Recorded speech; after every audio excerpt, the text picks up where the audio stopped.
Our top story for tonight, JJ McCarthy plays the best quarterback, according to now LA Chargers head coach Jim Harbaugh. We've got Brendan Booth also joining me here on Player Profiler today. Brendan, it's going to be great diving into JJ McCarthy news. A lot of these coaches jibber-jabbering about their players and a few free agent signings in this tier 3 of free agency. How are you doing tonight? I got to be honest with you. I am not good. I woke up with a huge chest cold and started drinking hot toddies. Got on with Kevin Coleman and Mike Lindbergh this morning at 10 a.m. I was just drinking mugs of hot toddy and been whiling away. Today is a 4-show day, so plus I had to record like a Raiders number 13 draft pick video for these guys in England. So 5 video day and on the worst day possible. So today's my Michael Jordan flu day. Brennan's been crushing it for Player Profiler and everywhere else. Make sure you're checking him out at Big Boned FFB on the X Machine. We're going to get into all free agency news, coaches chatter, and more after this.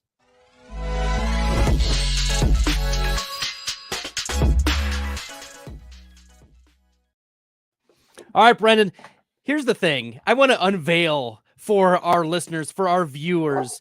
I know we're going to, I'll take like another complete step back. Whenever ChatGPT puts like unveiling the greatest or unearthing the greatest, I know it's written by AI. You know, whenever there's a title, it's totally a typical AI thing. But we are going to unveil tonight. It is not part of the AI show sheet Brendan and I are operating off of. We are, in fact, going to unveil a little bit. Brendan and Mike, handle a lot of these Chargers, Broncos, Raiders, and Chiefs. They handle them. They've been crushing it as of late. And so, we want to get into a little bit of this division and diving in. And in particular, Harbaugh's comments about JJ McCarthy, because there's been some chatter about McCarthy getting drafted by the Denver Broncos, whether Sean Payton is willing to move up. Maybe he gets drafted by the Raiders. The Giants have had interest. If there is a team who's willing to go after JJ McCarthy, who's it going to be, Brennan? If we're a month away from the draft, who's it going to be? That is the question of the year, Bradley. I myself, looking at what I want to do in Superflex startups and things like that, I have been vacillating so hard between Jane Daniels and JJ McCarthy. I have some history with Drake May, calling him the 101 of the class 3 years ago and things like that. But a lot of things have come to light in this draft season, including JJ McCarthy's performance over the course of the combine season. The biggest knock against McCarthy is the fact that he didn't have a whole lot of volume.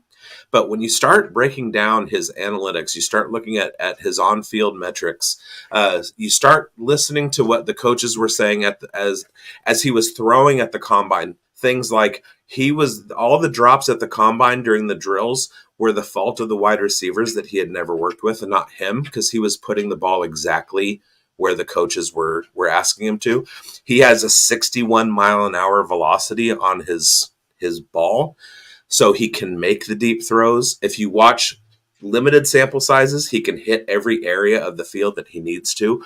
The problem is we don't have a high volume, a high sample size of his work.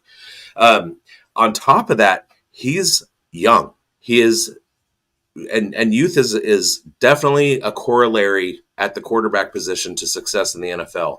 So he has definitely risen up my draft boards, including becoming kind of a conundrum for me with the Las Vegas Raiders as a fan.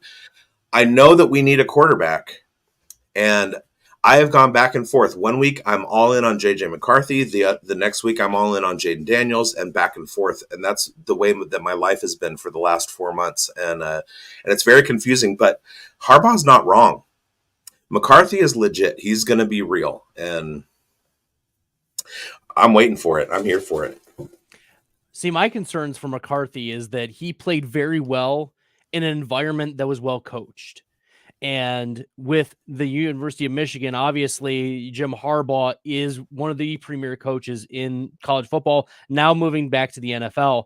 My concern is that JJ McCarthy lands on an organization that is enamored by what JJ McCarthy brings, but the organization doesn't bring something. They don't bring the Got it. coaching. They don't bring the mentorship. They don't bring the we're just gonna we're just gonna throw you right to the wolves. It almost what happened to Sam Darnold. Like Darnold had a lot of tools that we were really impressed by. He was also extremely young. He was about 21 years old when he was drafted.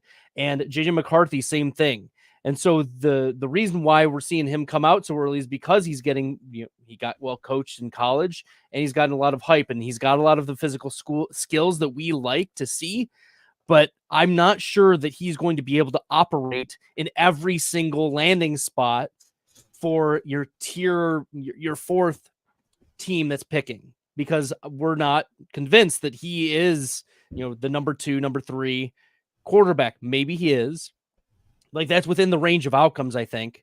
Right. But I'm not convinced that any landing spot is a good landing spot for JJ McCarthy. Whereas Caleb Williams lands on anywhere, he's gonna raise the boats for all of the pass catchers, all of the offense. Like, he can ameliorate some of those things. I'm not convinced that that's true for JJ McCarthy. Well, now I'm out on JJ McCarthy. I'm Jaden Daniels, number 2. All that. No, no, I totally understand what you're saying. The thing is, though, that McCarthy does have the talent to overcome bad coaching. I'm a proponent of quarterbacks holding a clipboard. Let's call it the Jordan Love conundrum. You have a guy who doesn't necessarily show everything when he comes out in the draft, holds a clipboard for 3 years, has a first season like Jordan Love. Baker Mayfield shouldn't have been the starter from the get-go.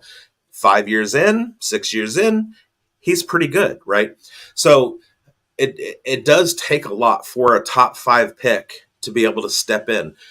The Houston Texans completely reworked their organization last season and gave CJ Stroud a very soft landing spot, and he thrived. The opposite can be said of the Carolina Panthers, and that might be Frank Reich's fault. So Bryce Young had all of this talent coming out, and Carolina was just a terrible situation for him. Looking at the top few picks in the draft, I don't think that New England would be a great spot for JJ McCarthy. I don't think Washington is necessarily a bad spot for JJ McCarthy. I think a lot of teams have been maneuvering. That's the thing. There are a lot of high draft picks that have gone through organizational changes that might make it better for McCarthy to be a top 6 pick this season than we were just going based on the records of last year. If we think that Caleb Williams is stepping into a situation in Chicago that is not rife with problems and that his talent is going to overcome all that stuff, we're fooling ourselves, because Matt Eberflus has not proven himself to be a winning head coach in the NFL, and they are going through an organizational change at offensive coordinator where the Raiders now have Luke Getsy over there. So Caleb Williams isn't necessarily like we're basically telling ourselves that Jaden Daniels, Drake May, and Caleb Williams are so talented and so much more talented than JJ McCarthy that they can be drafted higher to bad situations and they're going to be okay, but JJ McCarthy won't be. And when you look at data, you see Drake May with some serious like red flags in his ability to get the ball in certain spots of the field. You don't see that with JJ McCarthy. A lot of those red flags that you can place on Jaden Daniels' age, not there. Michael Penix's injury history, not there with JJ McCarthy. So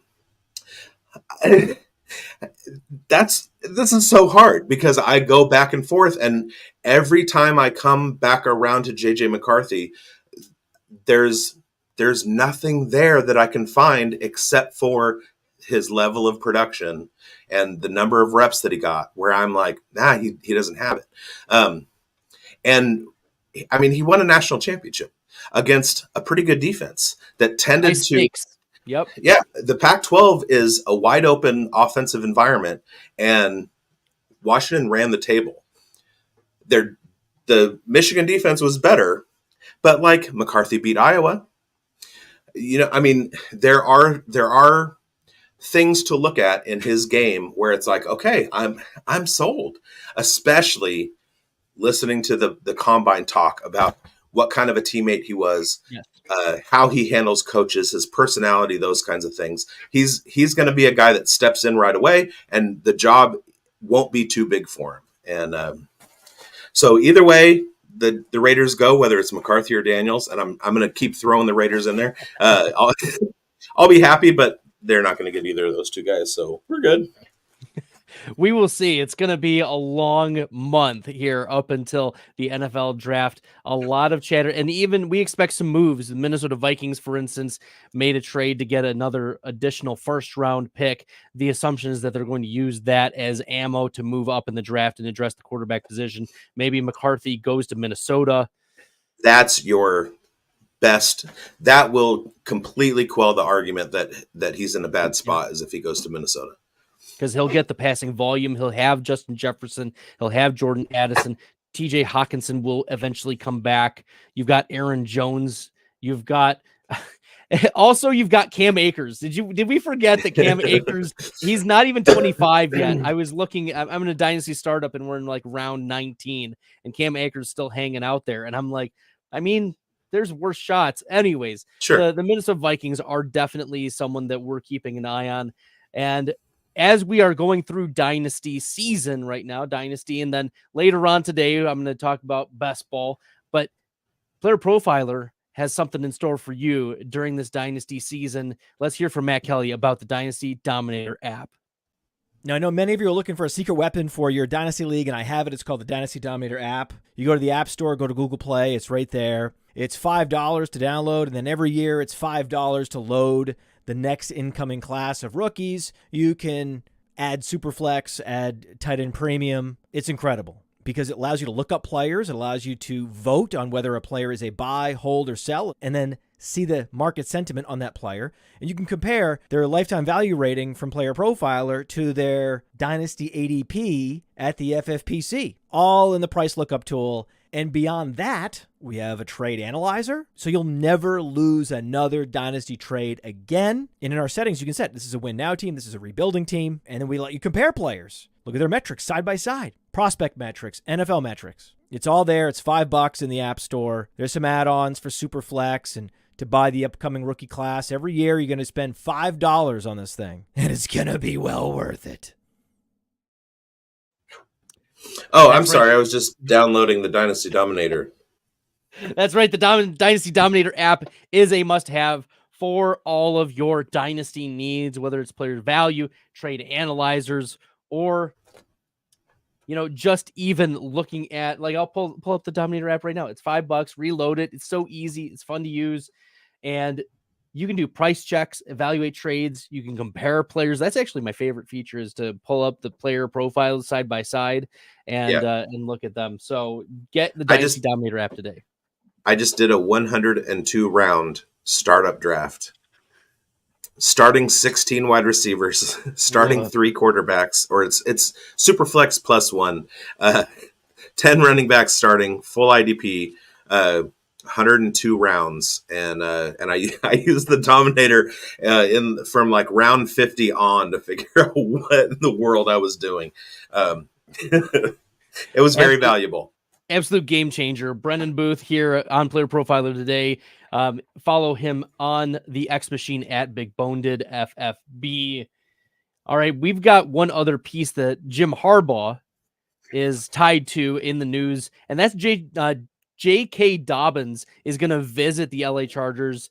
Brendan, Dobbins is coming off of not one, but 2 big injuries in his career so far. We were drafting, when he was a rookie, we were drafting him, as the 103, 102, 104, sometimes the 101 or rookie dynasty drafts. There was a lot of love for J.K. Dobbins, a 2nd-round pick, formerly in Baltimore, now a free agent coming off of a major knee injury in week 1 of 2023. If he lands on the Chargers, and it's Gus Bus Edwards and J.K. Dobbins, are we just replicating the Harbaugh, the Harbaugh system in LA? Like, is that the plan? Yes. Yeah, and the big thing is when we're looking at the Chargers, what have they done to boost their offensive line from last year, where you had Joshua Kelly and Austin Eckler, who were basically unrosterable? They've got Isaiah Spiller in the building, and he was kind of when he was a sophomore, I was like, "Ooh, this guy might be good." And then by the time he hit the NFL draft, I was like, "Ooh, no, I don't want any part of him." And now he's going into year 3 without any kind of success or anything. So at this point, I mean, you're looking at UC Davis legend Joshua Kelly. They scuttled Eckler. They brought in the Gus Bus, who's 29, 30, 31 years old. And then they have Isaiah Spiller. If they were to bring in Dobbins, it's still a case of just like a whole lot of bad parts on a stolen bicycle. You know what I mean? And I didn't want to have any part of the Chargers backfield last season. The fact that it's Harbaugh and his kind of running offense doesn't really give me good feels. Blake Corum, on the other hand, I wouldn't have a problem drafting him, moving him. Like if he lands on the Chargers, I wouldn't have a problem moving him up my rankings into like the top 5. But veteran guys who have long injury histories or are old, I mean, I'm looking at like, a 12th or 13th or 14th round in a 0 RB build, like just taking dart throws on spike weeks. And that's about it. Yeah, I'm in a dynasty startup right now. I got J.K. Dobbins at the end of round 16. So, I mean, now in Baltimore, they know what they're doing with him. Yeah. I have more faith for him in Baltimore, even though Derrick Henry's there and Keaton Mitchell's there, but not so much in the Chargers system. Yeah, and this even if Dobbins signs, this doesn't preclude the Chargers from drafting, an early day 3 or late day 2 running back that's within the range of outcomes. There are a few other running backs that have signed, or players that have signed. One is Cordarrelle Patterson for the Pittsburgh Steelers. He is reunited with former head coach Arthur Smith, who revived Cordarrelle Patterson's career. If we remember, Patterson was a former first-round pick way back before some of y'all who are watching this show were born. And now Patterson is on the Steelers. He will probably take some touches from Najee Harris and Jalen Warren. If we don't think so, I think that's naive, given what Arthur Smith was willing to use Cordarrelle Patterson for back in Atlanta. And also, Patterson is a must roster in deep leagues for his special teams return ability, especially given the shifts and changes that they've had on kick returns and the big plays that the NFL wants to have manufactured out of these kick returns. Cordarrelle Patterson, a veteran kick returner with lots of speed. I think this is a great pick for the real NFL Steelers. But for fantasy, I think it's going to be a little annoying because we wanted Najee and we wanted Jalen Warren to be fantasy relevant in a run-heavy offense. I don't know. I don't think it's going to chip in a ton, but I think it's just going to be annoying enough, the Cordarrelle Patterson signing. Is that your read you're getting to, Brendan? Basically, and I'm gonna couch this correctly and say Oakland Raiders legend Cordarrelle Patterson, who was a phenomenal kick returner for the Raiders way back before like the new iterations of Madden started 5 years ago, whatever, in the Jared Cook days, 2016, etc. I want to go back a few years and look at the Tennessee Titans under offensive coordinator Arthur Smith. Because that's the role that he's playing in Pittsburgh. He's not the head coach anymore. And when he was the offensive coordinator in Tennessee, he turned Tannehill into a quarterback that made A.J. Brown into kind of like a phenomenon in the fantasy space. With the right pieces in place, I think offensive coordinator Arthur Smith will not be quite the drain on our mana that he was as the head coach in Atlanta. That said, I mean, Cordero Patterson is he's still an athletic man and he will have a role. I don't think he's going to do much significantly to take away stuff in the run game, except for the fact that he can catch passes out of the backfield pretty well. I see him a lot in motion out of the backfield, lining up as a running back and then motioning out and setting up on the line, or off tackle kind of thing. And just kind of being like that decoy kind of thing. I don't see the fact that Jaylen Warren and Najee Harris eat into each other's production at the rate that they do. I don't think Cordero Patterson is going to do much to hurt that even more. I think they kind of stay where their rankings are expected to be, which would be better if either of them were in a different place. Anyway, I mean, imagine Jaylen Warren if he was like the de facto 3-down running back in a different situation without Najee Harris there. His efficiency and his fantasy value would be much, much higher than it is. But the fact that they have a two-headed dragon in that backfield, and now they added like a little spiky tail with Cordero Patterson, I think their value and their ADP is going to be pretty static.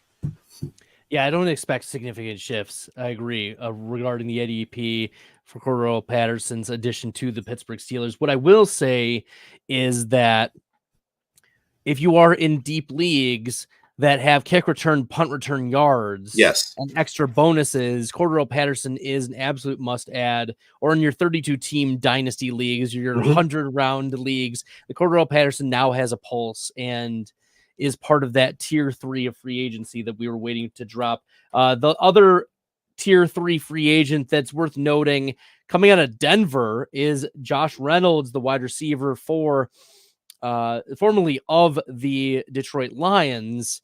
Now he signs a 2-year deal, $14 million to go to Denver after the Broncos unceremoniously traded away Jerry Jeudy. So it's clear that the Denver Broncos weren't enamored with Jeudy, like in particular Sean Payton weren't enamored with Jeudy, but also they didn't want to have to pay him a significant amount afterwards. Still, it seems like it's Cortland Sutton, and then that's it. Like, there has been a lot of love for Marvin Mims, and Payton has come out and said, hey, it's our fault that Marvin Mims isn't getting the love. But this also is like, well, if it's your fault, didn't you do something about it? Also, you're still here. That's why, Brendan, I am still out on Marvin Mims for 2024. And maybe this is me being, difficult. But if Sean Payton says that he's the obstacle to Marvin Mims and he's still there, then the obstacle is still there. So, geez.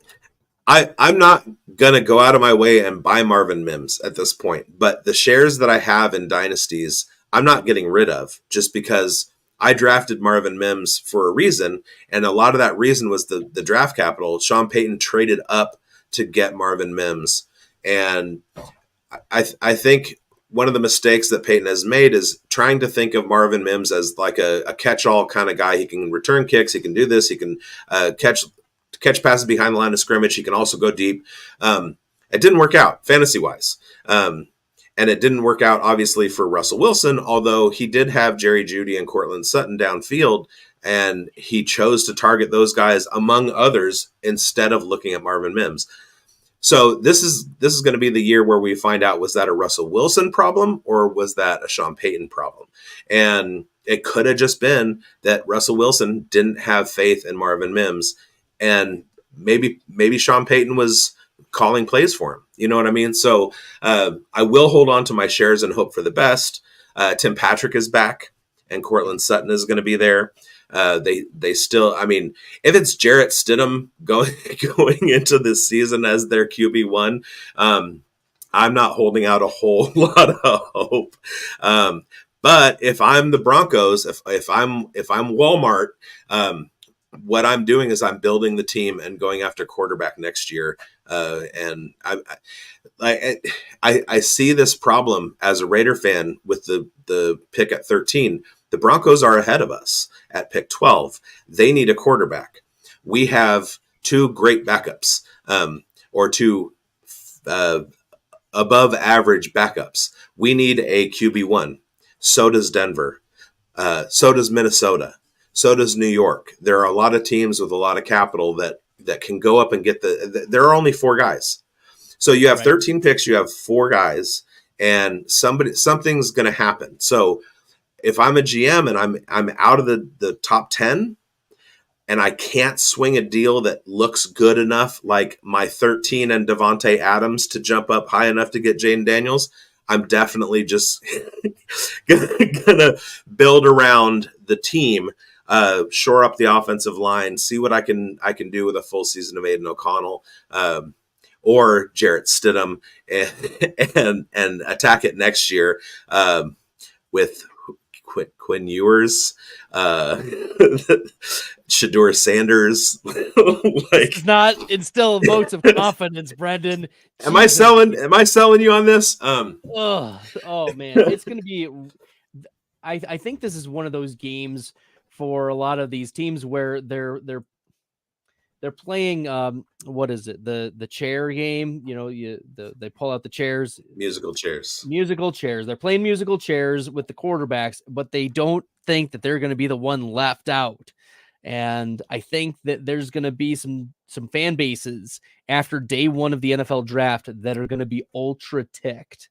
And what it makes me think of is I want there to be a salary structure like in the English Premier League and in European football where you can just sign a guy, even if they've never played in the league before. There's no draft. It's just you throw enough money at the guy, and whoever you threw money at, if they agree, they're going to Barcelona or they're going to Manchester United, whatever. There's none of this draft stuff like we own. It's just throw out the biggest bids and see who lands where. Of course, I'll feel differently about that when the Raiders have a franchise quarterback, but for now, there's too steep a hill to climb to get into that top 5, especially when those teams are so quarterback needy that are there already. Yeah. And the tier 1 is basically 4 quarterbacks deep. And I don't know if I'd be happy with settling for Bo Nix or Michael Penix, or, hey, let's give Michael Pratt a shot mid-season kind of thing. And so, kick the can down the road and build the team first. Well, in the last 2 minutes, let's talk about LSU's Pro Day. Malik Neighbors puts on an absolute show. Jaden Daniels also plays well. There's an awkward picture of Daniels' elbow just looking gross. Some of the Twitter doctors are just saying that there's nothing actually wrong. It's just annoying, a little painful, and everything should be just fine with his elbow. So let's not get all hyped up. Your last thought here, Brendan. We'll get you out of here. It's been great. Make sure you guys are following Brendan Booth on the X Machine at Big Boned FFB. The last thought is Malik Neighbors is going 33rd overall in Underdog Fantasy. Marvin Harrison Jr. is going 17th on Underdog Fantasy. Like, obviously, there's a major gap. There's been a lot of chatter about Neighbors being the wide receiver 1, Harrison being the wide receiver 2, but it's flip-flopped in the Underdog streets. Which pick, or is there a landing spot where either of these do not pay off their draft capital? No, I think they're both bulletproof. And let me just say, shout out to the Undroppables for charting this metric, and I was able to aggregate some of these rankings. Malik Neighbors shows up in a tier by himself. Marvin Harrison Jr. shows up as number 6 in what I'm about to say. And again, this is pre-draft. So landing spots not taken into consideration. Right. Combine numbers aren't there, etc. First downs per route run. Marvin Harrison was number 1. Malik was number 2. Yards per route run. against man coverage, Marvin Harrison Jr. was number 1, and Malik Neighbors was number 3. Yards per route run against zone coverage, opposite. Malik was number 2, and Harrison was number 3. Yards after catch per reception, Marvin Harrison dropped all the way down to number 19, and Malik stayed up at the top at the number 3 spot. And missed tackles forced per reception, again, 19 for Marvin Harrison Jr. and number 1 for Malik Neighbors. So statistics-wise, production-wise, Malik Neighbors is absolutely in a class by himself. He doesn't have the legacy of being the son of a Hall of Famer. He doesn't have the physicality, the size and everything of Marvin Harrison Jr., but he's a burner and he gets the ball. So I have no problem. If somebody wants to take Malik Neighbors over Marvin Harrison Jr., I have no problem with that. And if I'm in a situation where I can wait and grab Malik Neighbors in the 30s because I waited and didn't take Marvin Harrison Jr. at number 17, I'm just building my team stronger and grabbing somebody good 2 rounds later. So I'm a big Malik Neighbors stan. All right, you heard it here. Malik Neighbors out of LSU, crushing his combine. Brendan has him at wide receiver 1. Brendan, it's been an absolute pleasure. Let's give the people what they want. Where can they find you? Give us all the drops before we head out for the night. Fantasy Football Plus, spearheaded by our own Bradley Stalder, is where you can find the Dynasty Pulse with myself and Mike Lindbergh, a.k.a. Greinberg. That has episodes dropping every weekend. We just did one this morning with Brett Coleman, or Kevin Coleman. There too many Colemans. The Undroppables. I have a Devi article at the Undroppables. Also, I run the Raiders Unrivaled, Raiders specific, non-fantasy YouTube show coming on tonight, Thursday night at 8 p.m. every week. And then Mike and I are actually launching a new venture with Fantasy Football Advice Network called the Fantasy Forecast. We decided to kind of do a very short form type series and make it redraft. So we're not going to be in the dynasty game. We're not competing with any of the other stuff that we're doing. It's going to be redraft for the casuals. Kind of, we're targeting the ESPN, CBS Sports audience rather than all of us degens on Twitter, where you can find me at BigBoned FFB. So look for all my stuff. Like and subscribe where you can. All right. On behalf of Brendan, I'm Bradley. Until next time, good luck in the fantasy football streets, everybody. Thanks, Bradley. Hey, I want to thank you for being part of this broadcast. If you have any thoughts on it, leave a comment. If you enjoyed it, make sure you leave a like. And if you want to see more shows on the Player Profiler channel, subscribe to it. That's how we know you want more.